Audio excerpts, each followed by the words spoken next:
हम अपना घर परिवार छोड़ के 3 बरिस से बिहार में गांव गांव घूम रहे हैं। 5000 गांव में पैदल चल के गए। आज आपके यहाँ बाजार में मैदान में आए हैं। रास्ता में अगर 100 गो बच्चा मिला, 100 बच्चे मिले, आपके गांव जवार का इलाके का 100 बच्चा मिला है, आधा से ज्यादा आपके बच्चों के शरीर पर शुद्ध कपड़ा नहीं है। आप हमारे साथ चलिए, दरभंगा के किसी गांव में चलिए, ज्यादातर गांव में आधा से ज्यादा महिलाओं के बच्चों के पैर में इस बरसात में 50 रुपया का हवाई चप्पल भी नहीं है। लोग से पूछते हैं कि भैया अरे अपना बच्चा का क्या हाल किए हो, कम से कम एगो चप्पल काहे नहीं खरीदता है। लोग बताते हैं कि भैया इतना गरीबी है, इतना गरीबी है, कहां से चप्पल खरीदे, कैसे कपड़ा पहनाए, कैसे बच्चा को आगे बढ़ाए। तो मेरे भाई, जिन नेताओं ने आपका और आपके बच्चों का ये हाल कर दिया कि आपके बच्चे के शरीर पर कपड़ा नहीं, पैर में चप्पल नहीं, खाने के लिए बढ़िया भरपेट भोजन नहीं, आपका बच्चा बीमार पड़ता है तो दवा डॉक्टर अस्पताल नहीं, वही नेता 2 महीना के बाद अभी आएगा बिहार में वोट मांगने। तो जितना लोग यहाँ आए हैं, ज्यादातर आदमी जाति के नाम पर हिंदू मुसलमान बन के 500 रुपया के लालच में मुर्गा भात खाकर 2 गो पाउच पीकर लालू के डर से मोदी और मोदी के डर से लालू का नारा लगाकर उसी नेता को अपने हाथ से वोट देके राजा बनाओगे। और यहाँ कहता है कि बच्चा का बड़ा चिंता है।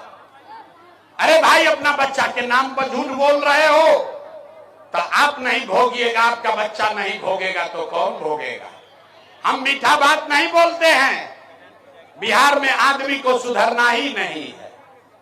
यहाँ हम गांव में चलते हैं, लोग से पूछे भाई वोट किसको दिए, बोला मोदी जी को। पूछे काहे, बोला मोदी जी का सीना है 56 इंच का।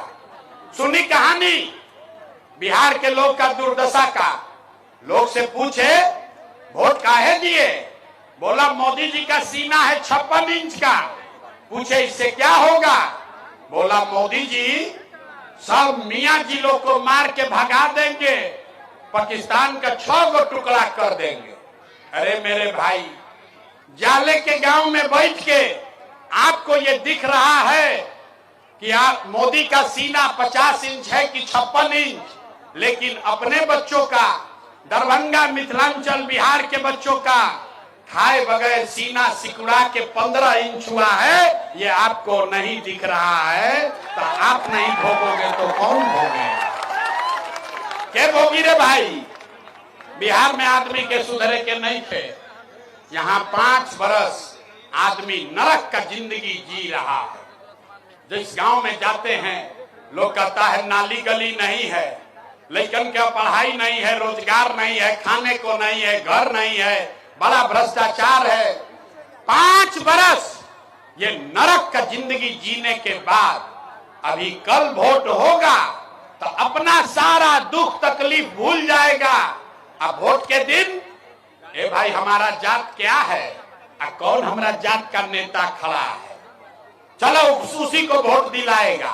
वो नेता चोर है या बदमाश, लूट के ले गया है, अपने जात का है तो उसी को वोट दोगे। और यहाँ जितने मुसलमान लोग हैं, इतना कष्ट में जी रहा है मुसलमान लोग, लेकिन वोट होगा तो अपने बच्चे का कष्ट भूल जाएगा, खाली याद रहेगा कि कौन भाजपा को हराएगा। अरे भाई, बच्चा का चिंता तो करो, अपने बच्चों का तो चिंता करो, मुसलमान हो तो भी करो, हिंदू हो तो भी करो। अपना बच्चा का चिंता क्या होता है, अगर सीखना है तो एक बार लालू जी से सीखिए। लालू जी को अपने बच्चे का चिंता है। लालू जी का लड़का 9वां पास नहीं किया, लेकिन लालू जी को चिंता है कि हमारा लड़का बिहार का राजा बने। हम ये बात कहते हैं तो कुछ लोग को लगता है कि हम लालू जी का शिकायत कर रहे हैं। अरे नहीं, हम तो लालू जी का तारीफ कर रहे हैं। लालू जी इतने अच्छे बाप हैं लड़का 9वां नहीं पास किया है, लेकिन चाहते हैं कि वो बिहार का राजा बने। आप अपना दशा देखिए, आपका बच्चा मैट्रिक पास कर लिया, आईए बीए कर लिया, उसको चपरासी का नौकरी भी नहीं मिला। वो लड़का परीक्षा देने गया, पेपर लीक हो गया, उसको लाठी से मारा, और लेकिन आपको अपने बच्चों का कोई चिंता नहीं। आप तो जात का झंडा उठाकर घूम रहे हैं। मुसलमान लोग हैं, हदीस में लिखा हुआ है कि हर मुसलमान का ये फर्ज है कि अपने बच्चों की आपको चिंता करनी है। हदीस में पैगंबर साहब ने लिख दिया कि हर मुसलमान का ये फर्ज है कि अपने बच्चे को अच्छा नाम देना है, अपने बच्चों की अच्छी तालीम और तरबियत करनी है। लेकिन मुसलमानों को अपने बच्चों की चिंता नहीं है। इनको चिंता है भाजपा को कौन हराएगा। इनको इस्लाम ने सिखाया कि भाई जीवन में सिर्फ अल्लाह से डरो, और यहाँ का नेता सब सिखा दिया कि अल्लाह से मत डरो, भाजपा से डरो, और जो भाजपा को हराए उसको वोट दे दो। ये दुर्दशा है रे भाई, इसीलिए इस दुर्दशा में जी रहे हो। हम इसीलिए एक रास्ता आपको बताकर जाएंगे, ये रास्ता सीख लीजिए। और इस बार जब चुनाव होगा 2 महीना के बाद, दिवाली छठ के बाद, तो जो रास्ता बताएंगे वैसे वोट दीजिएगा, तो आपका गरीबी बदहाली कम होगा ही होगा। नहीं होगा तो हमारा गर्दन पकड़िएगा। सारे लोग अब रास्ता सीख लो भाई। अगली बार जब वोट देने जाइए, वोट देते समय एक बात याद रखो, जिन नेताओं ने पूरे बिहार को लूटा है, आपके बच्चों का हक मारा है, आपके बच्चों का ये दुर्दशा किया है, वो आपके जाति का हो या धर्म का, दल का हो या गांव का, उस नेता को वोट नहीं देना है।